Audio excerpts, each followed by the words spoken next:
बस चित्रलेखा, बहुत बोल चुकी तुम। अपने जीवन से संबंधित ऐसे महत्वपूर्ण निर्णय लेने का तुम्हें कोई अधिकार ही नहीं है पुत्री। तुम्हारे लिए योग्य वर, उचित जीवन साथी ढूंढने का दायित्व केवल मेरा है। अभी आप शांत हो जाइए महाराज। कैसे शांत हो जाऊं महारानी? कल सुबह इस राजमहल में स्वयंवर है और आपकी ये लाडली देखिए इसे अपने जीवन साथी का चयन कर चुकी है। आपने पहले क्यों नहीं बताया मुझे ये सब कुछ? बस इसलिए कि पहले हमें ये लगा कि ये इसकी नादानी है, पर आज सभा में हमने जब सम्राट विक्रमादित्य को अपनी आंखों से देखा तब हमें यकीन हो गया कि मेरी पुत्री के हृदय में पनपा ये आकर्षण अनायास नहीं था। विधाता ने तो सब कुछ तय कर रखा है। पहले से तय? केवल कल प्रातःकाल होने वाला स्वयंवर है महारानी, और कुछ नहीं। आपसे विनती है महाराज कि कल होने वाले स्वयंवर को स्थगित कर दीजिए और चित्रलेखा का विवाह सम्राट विक्रमादित्य से कर दीजिए। नहीं, कभी नहीं महारानी। सब कुछ वैसा ही होगा जैसा कि मैंने पहले तय किया था। और ये बात आप दोनों भी अच्छी तरह से समझ लीजिए कि इस स्वयंवर के बिना राजकुमारी का विवाह हो ही नहीं सकता। समय रहते आप दोनों अपनी अपनी इच्छाओं को भुला डालिए, बस। पिताश्री, आप चाहे कुछ भी कर लीजिए, हमारे स्वयंवर की शर्त तो यही जीतेंगे और हमारा विवाह भी इन्हीं से होगा, हमारे सपनों के राजकुमार।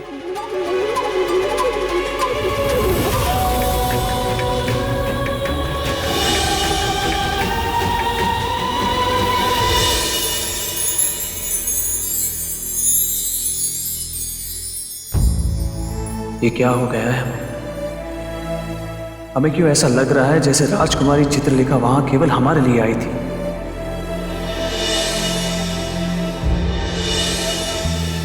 उस एक पल में उनका ऐसा कौन सा जादू हम पर चल गया कि वो एक पल हमें जन्मों जन्म का पल लगने लगा।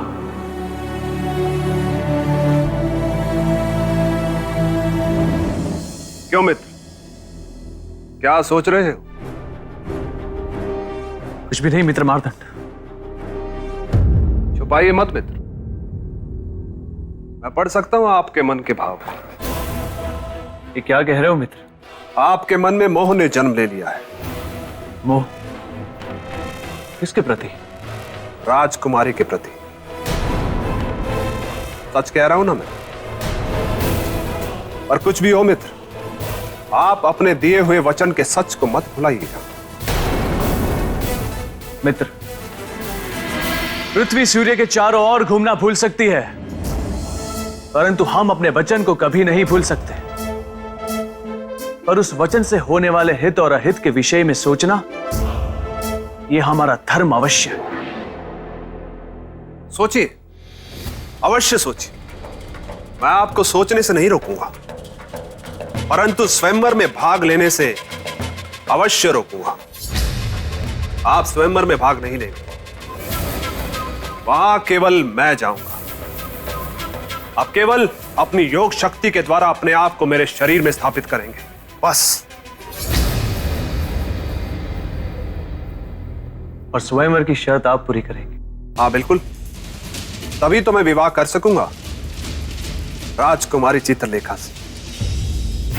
परंतु ये योग शक्ति का अपमान नहीं होगा मित्र? योग शक्ति का अपमान या राजकुमारी के प्रति उपजे मोह का अपमान? नहीं मित्र, हम तो ये सोच रहे हैं कि महाराज धर्मदत्त और राजकुमारी के साथ कोई छल ना हो जाए। मित्र, ऐसा करके छल तो आप हमारे साथ कर रहे हैं। साफ साफ बोलिए कि मोह जाग गया है। तोड़ दीजिए वचन, लौट जाइए वापस। नहीं मित्र, हम यहां लौटने के लिए नहीं आए।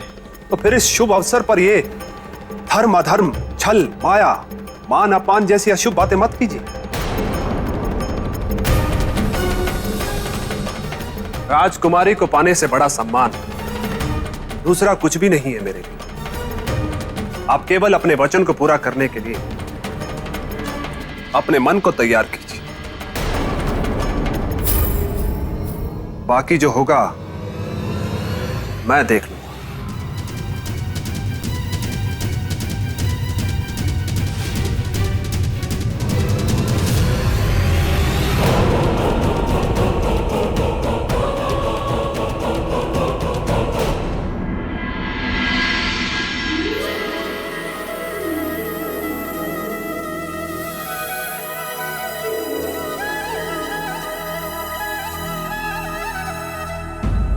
स्वामी, आज आपके आ जाने से संसार में ये बात सिद्ध हो गई कि सच्चे प्रेम और विश्वास की ही जीत होती है।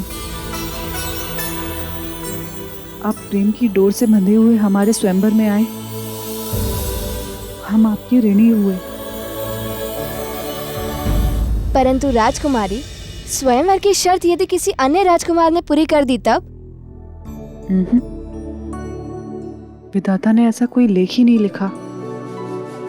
हम जानते हैं कि हमारे स्वयंवर की शर्त केवल सम्राट विक्रमादित्य ही पूरी करेंगे। राजकुमारी, राजकुमारी, क्या हुआ? तुम इतनी घबराई हुई क्यों हो? बहुत बड़ा अनर्थ हो गया। बोलो। सम्राट विक्रमादित्य स्वयंवर में भाग नहीं ले रहे हैं। उनके स्थान पर उनके मित्र मार्तंड भाग लेंगे और वे उनका सहयोग करेंगे। नहीं, ऐसा नहीं हो सकता। हमारा विश्वास नहीं टूट सकता।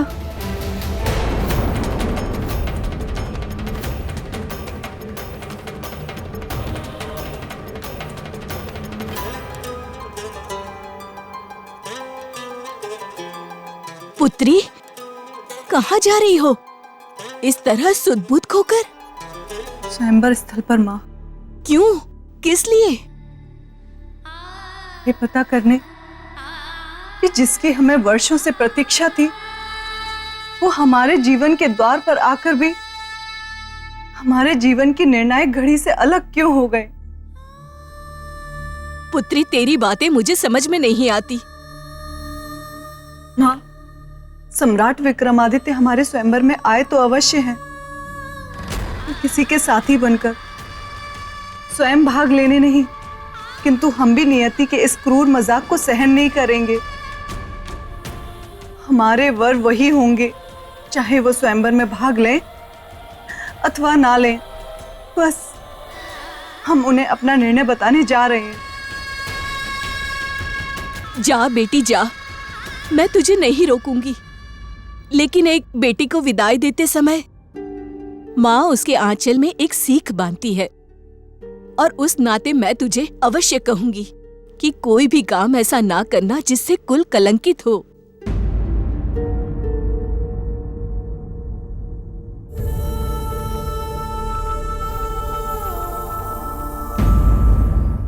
राजन, क्या करेगी राजकुमारी चित्रलेखा? कैसे प्रकट करेंगी अपनी मन की बात सम्राट के सामने? क्या तोड़ देंगी मर्यादा, लांग जाएंगी लज्जा की दीवार, या देवी, प्रेम को प्रकट करने के लिए, उसे जताने के लिए ना तो किसी मर्यादा को तोड़ने की आवश्यकता होती, ना किसी शब्दों की सहायता की। बस बेताल, तुम बस अपने मित्र के स्वयंवर की कहानी सुनते रहो, पर घर से ध्यान रहे, कुंवारा ग्रहण लगने वाला है, जिसमें जितने भी कुंवारे बेताल हैं वो आने वाले 500 वर्षों के लिए जैसे चमगादड़ बन जाएंगे। मस्तिष्क कुमार, ये क्या बात हुई?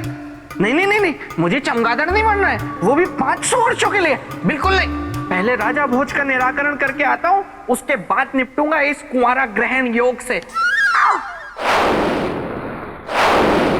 हाँ, प्रेम तो हलवा है जिसे कोई भी उठाएगा और गप से खा जाएगा। बेताल। देवी, देवी, क्षमा देवी, क्षमा। वो देवी, अगर आप अनुमति दे तो मैंने ना राजा भोज की प्रशंसा में कुछ पंक्तियां लिखी हैं, बड़ी मेहनत से।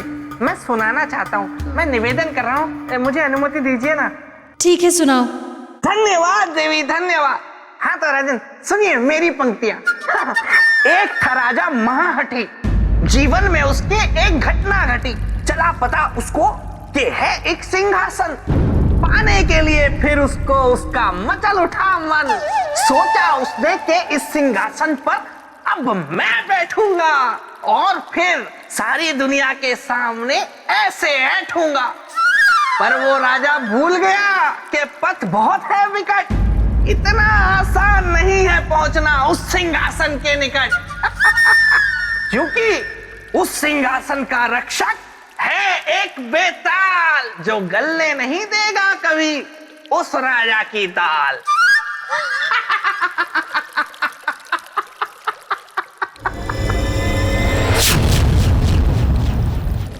अच्छा देवी, फिर क्या हुआ? राजन, राजकुमारी चित्रलेखा सम्राट से मिलने पहुंची और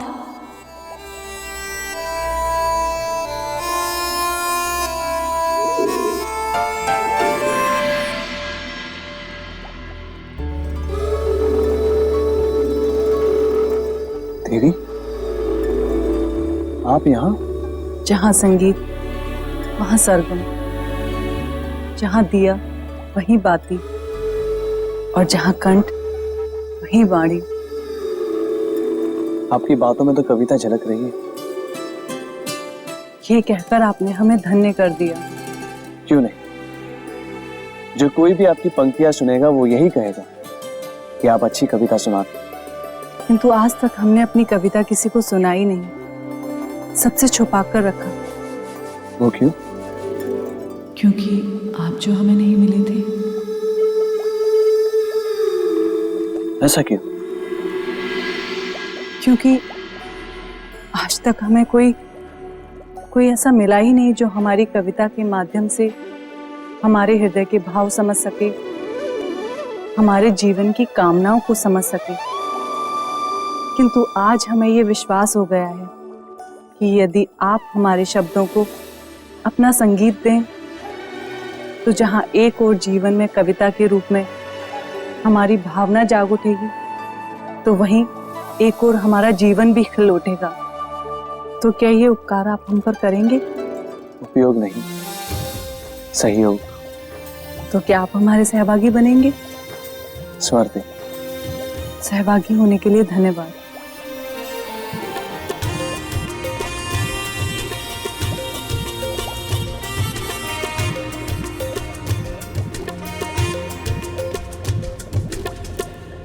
बचपन बीता यौवन आया, प्रेम ने अपना गीत गाया, खोजा ढूंढा बहुत प्रेम को, जब नहीं मिला तो उदास निराश। कौन होगा हमारा प्रेम? कहाँ मिलेगा हमारा अपना प्रेम? तब मन ने हमारा सर सहलाया, एक रूप हमें दिखाया, और देखो भाग्य हमारा, हमने सामने उसको पाया।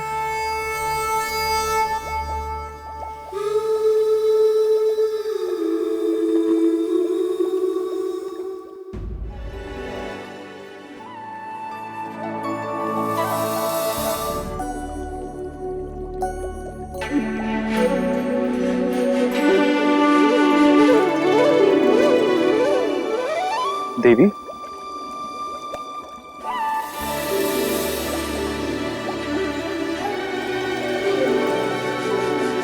आज है हमने उसको पाया, ये किसके लिए है संबोधन?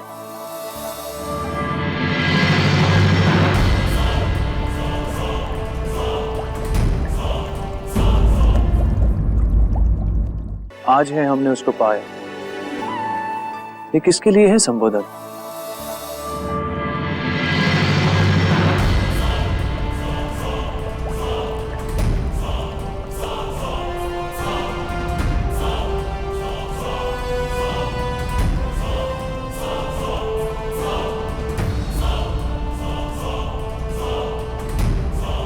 क्यों लग रहा है ऐसा?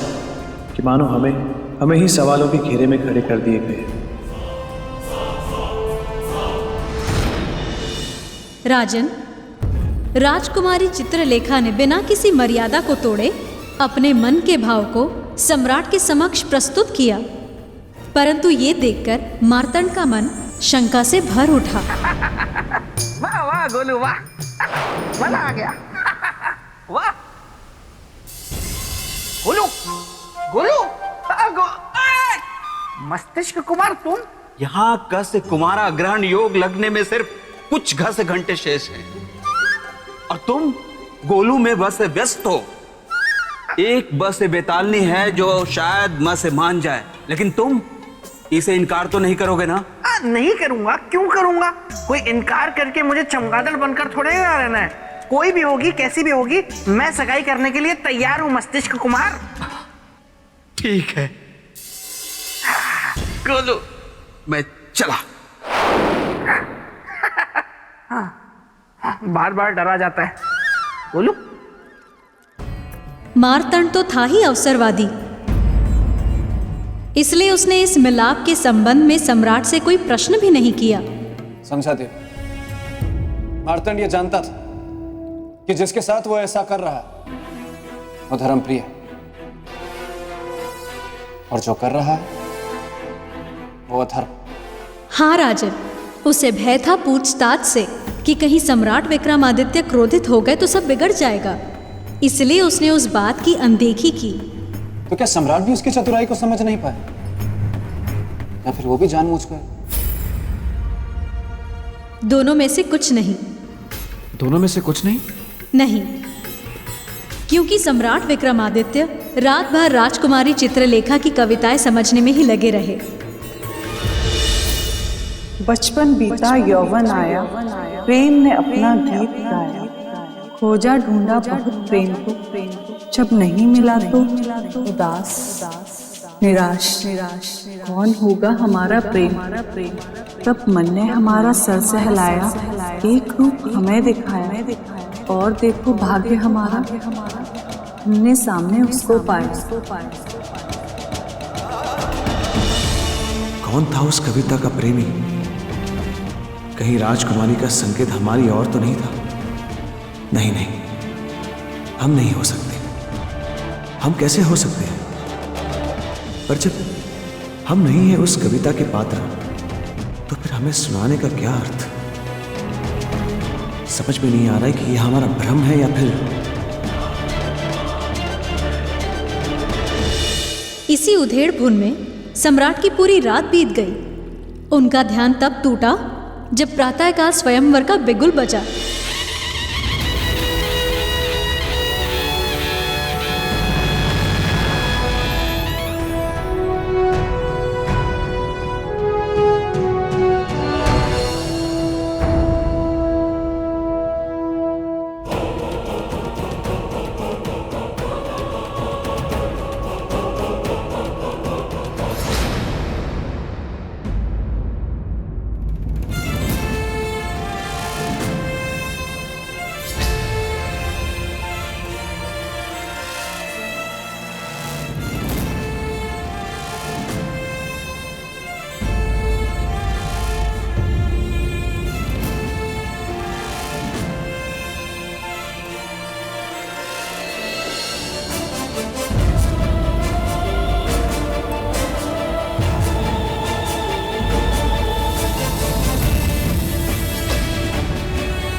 प्रेत लोक में जितने भी बेताल हैं, उन सभी को सूचित किया जाता है कि ग्रहण लगने में अब कुछ ही पल शेष हैं। इसीलिए जो जो इस ग्रहण से बच सकता हो वो बच जाए, वरना अगले 500 वर्षों तक चमगादड़ बनने को तैयार हो जाएं। ये कुंवारा ग्रहण योग लगने में गोलू सिर्फ कुछ ही पल शेष है और मस्तिष्क कुमार का कोई कुछ पता नहीं है। मैं हूँ चुई मुई, मैं धागा और तुम सुई। मुझे मस्तिष्क कुमार ने बताया कि तुम मुझसे विवाह करने के लिए व्याकुल हो। चलो ना विवाह कर लेते। चलो। अरे ऐसे नहीं, ऐसे चलो नहीं ना। विवाह कोई खेल नहीं है। चलो। क्यों कर लेते हैं विवाह? ठहरो ना, मेरी बात तो सुनो। इससे अच्छा तो मैं राजा भोज की कथा सुनने वहीं चला जाता हूँ। कहाँ गए? तो राजन, स्वयंवर का बिगुल बज चुका था। राजकुमारी चित्रलेखा भी आ चुकी थी। अब समय था निर्णय का। हाँ राजन, ये बिगुल था। राजकुमारी चित्रलेखा का पति कौन बनेगा, इसके निर्णय का, सम्राट विक्रमादित्य के निर्णय का, मार्तंड की अभिलाषाओं के निर्णय का। सही कहा तुमने पिता, पर अब देखना यह है कि सम्राट विक्रमादित्य ने इस विषम परिस्थिति में क्या निर्णय लिया। राजन, राजकुमारी चित्रलेखा ही सम्राट विक्रमादित्य की महारानी बनी, ये सब जानते हैं, किंतु ये सब कुछ संभव हुआ कैसे, ये बड़ा रोचक है। और देवी, अगर आप अनुमति दें तो आगे की कथा मैं सुनाता हूँ, क्योंकि मैं सम्राट विक्रमादित्य का परम प्रिय मित्र हूँ, अर्थात सहबाला तो मैं ही हुआ ना। हाँ देवी, तो आगे क्या हुआ? स्वयंवर में पधारे सभी राजकुमारों, आपका स्वागत है और हमारे महाराज धर्मदत्त की ओर से शुभकामनाएं भी।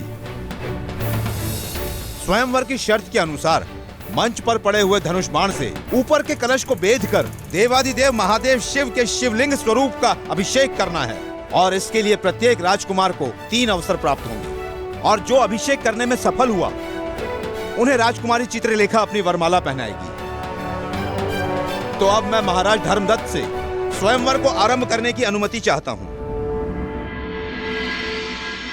और सबसे पहले मैं आमंत्रित करना चाहता हूं डुमरांव के राजकुमार कौशलेंद्र राज सिंह को।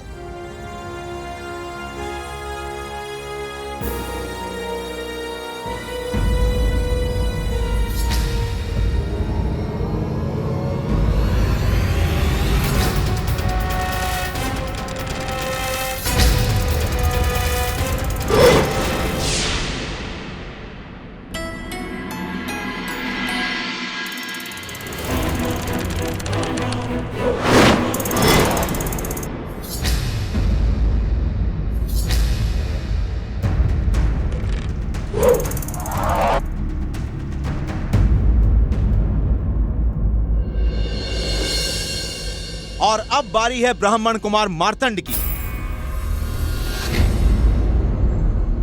मित्र, जा रहा हूं मैं। वचन निभाने का समय आ गया है। याद रखना, तीर हम चलाएंगे पर लक्ष्य तुम भेदोगे। हमारे मंच पर पहुंचने से पहले अपनी योग शक्ति के द्वारा अपने आप को हमारे शरीर में स्थापित कर दे। ये कैसा धर्म संकट है?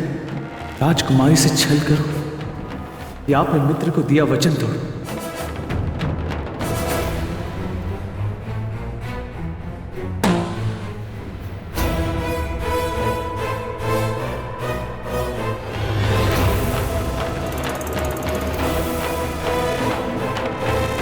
विक्रमादित्य, आपको समय आ गया है आपकी योग शक्ति को प्रयोग करने का।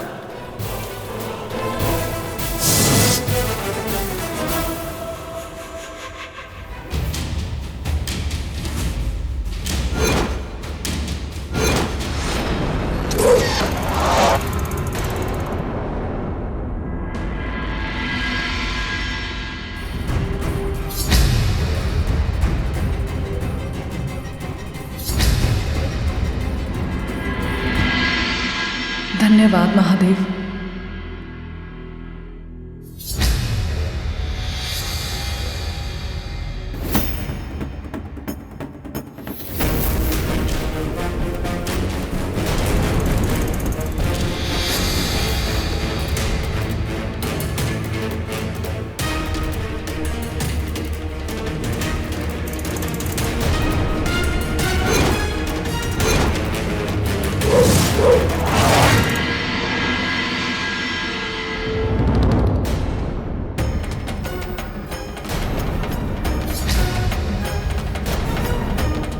नहीं विक्रमादित्य नहीं, मैं मार्तंड हूं। वचन से फिरने नहीं दूंगा मैं तुम्हें। विक्रमादित्य से बात करने के लिए यहां बैठे सब लोगों पर मेरी सम्मोहन विद्या का उपयोग कर इन्हें बुद्ध बनाना होगा।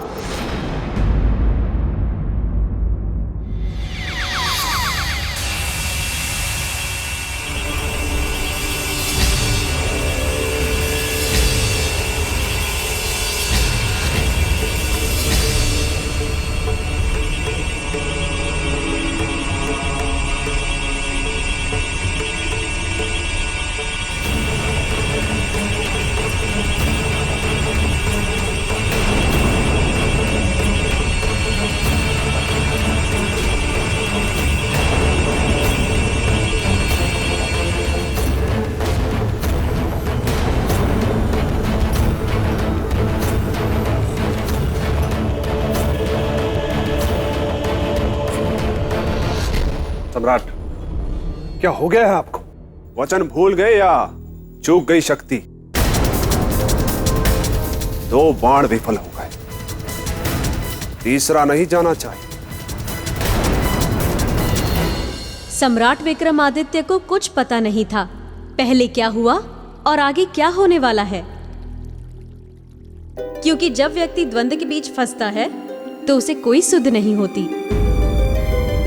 और यही स्थिति सम्राट विक्रमादित्य की थी, क्योंकि वे प्रेम और धर्म के द्वंद्व के बीच फंस गए थे। सम्राट, क्या हो गया है आपको? कहां गए आपके शब्द? मैं अपना नाम भूल सकता किंतु वचन नहीं। अब समझा, वो दावा नहीं केवल छलावा था।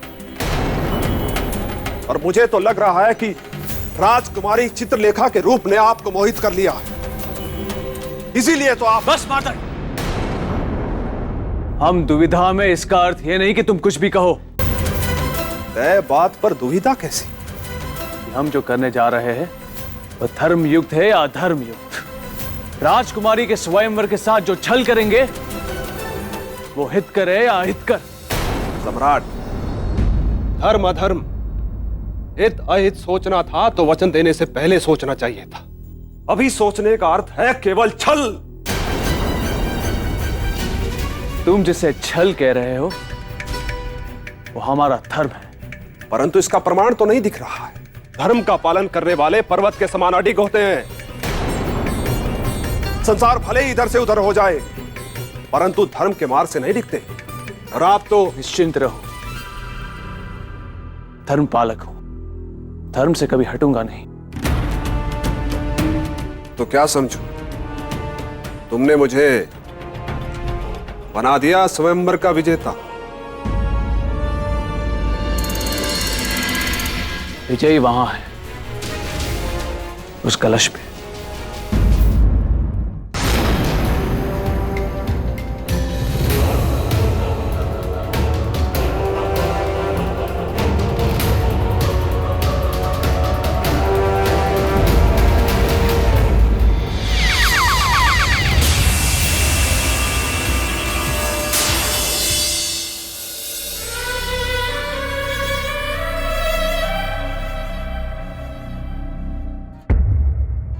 क्या सोच रहे हैं ब्राह्मण कुमार?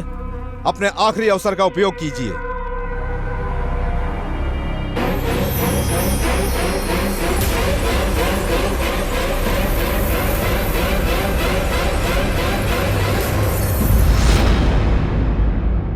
सम्राट, आपके अलावा और कोई हमारा स्वयंवर नहीं जीत सकता। ये हमारा विश्वास है। महादेव, विश्वास बनाए रखिए।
और इसी के साथ ब्राह्मण कुमार मार्तंड ने स्वयंवर की शर्त पूरी कर ली है और अब राजकुमारी चित्रलेखा इन्हें वरमाला पहनाकर पति स्वीकार करेंगी।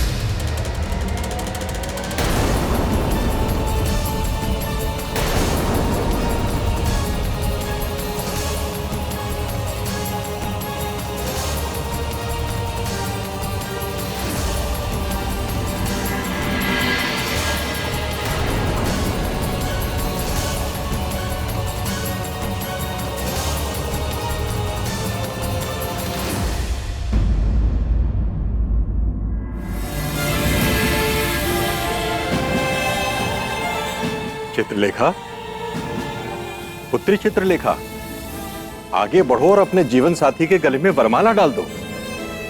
चाहो पुत्री।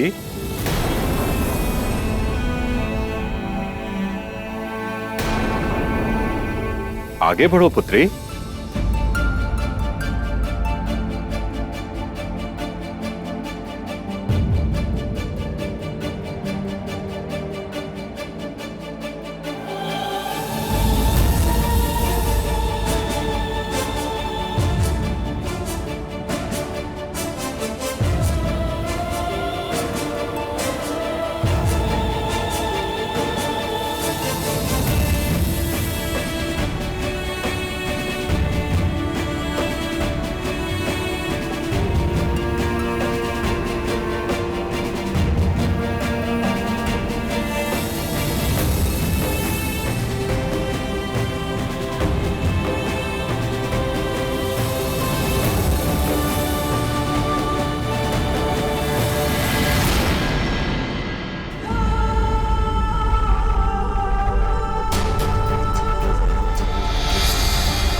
ये क्या कर दिया राजकुमारी चित्रलेखा ने देवी?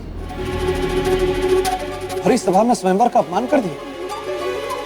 नहीं राजन, राजकुमारी ने स्वयंवर का अपमान नहीं बल्कि सम्मान किया है।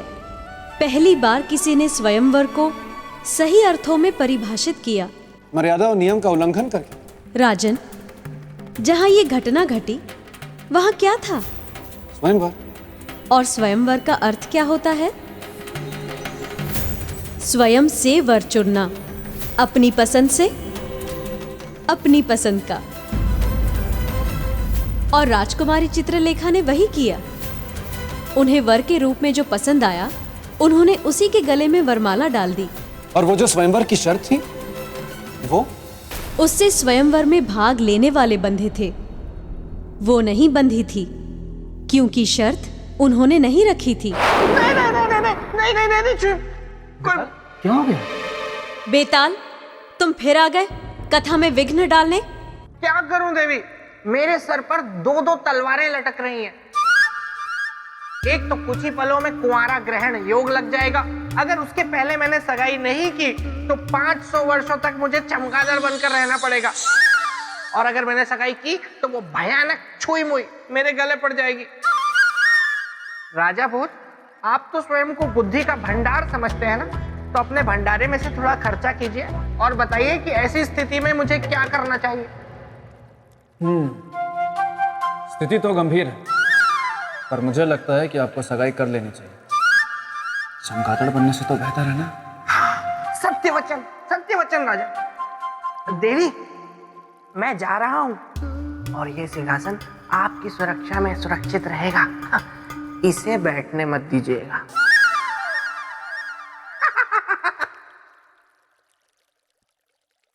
हाँ देवी, एक मित्र है बेताल और एक तथाकथित मित्र है मार्तंड। मार्तंड सम्राट विक्रमादित्य को विवश कर सकता था, किंतु राजकुमारी चित्रलेखा को नहीं। इसलिए राजकुमारी चित्रलेखा ने सम्राट विक्रम को वर चुनकर सही किया। परंतु ऐसा करके उन्होंने बहुत बड़ा संकट खड़ा कर दिया। आपका संकेत अधिकार का है, ना कि राजकुमारी पर किसका अधिकार होगा, मार्तंड का या सम्राट का। सही कह रही हूं ना मैं? बिल्कुल सही कहा देवी। यही प्रश्न उस दिन राजसभा में सभी के समक्ष था। महाराज धर्मदत्त, ये आपका कैसा स्वयंवर है? स्वयंवर की शर्त कोई और पूरी करता है, वरमाला कोई और पहनता है, कन्या का पति कोई और बनता है। यहां उपस्थित सभी जन सुन लीजिए, चाहे वरमाला राजकुमारी ने किसी के गले में पहनाई हो, पत्नी केवल हमारी है, हमारी है, हमारी है। उस पर केवल हमारा अधिकार है, अन्य किसी का नहीं। ब्राह्मण कुमार मार्तंड, कृपया शांत हो जाइए और हमारी बात ध्यान से सुनिए। जब इस स्वयंवर की शर्त को आपने पूरा किया है तो निश्चय ही हमारी पुत्री चित्रलेखा का विवाह केवल आपके साथ ही होगा। आप ही वर होंगे, आप निश्चित रहें। कहिए अपनी पुत्री से कि वरमाला हमारे गले में पहनाए।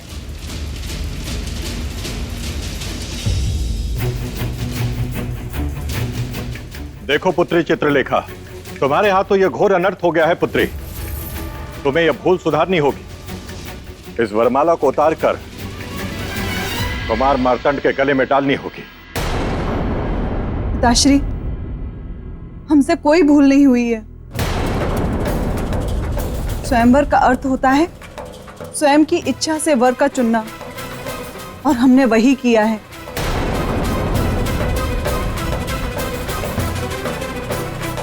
यही हमारा अटल निर्णय है और हमारा यही अंतिम निर्णय होगा।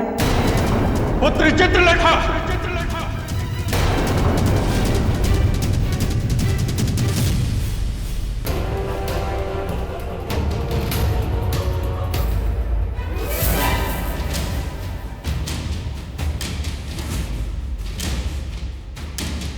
नहीं, ये नहीं हो सकता, नहीं होने दूंगा मैं ये। चित्रलेखा पर केवल मेरा अधिकार है, केवल मेरा।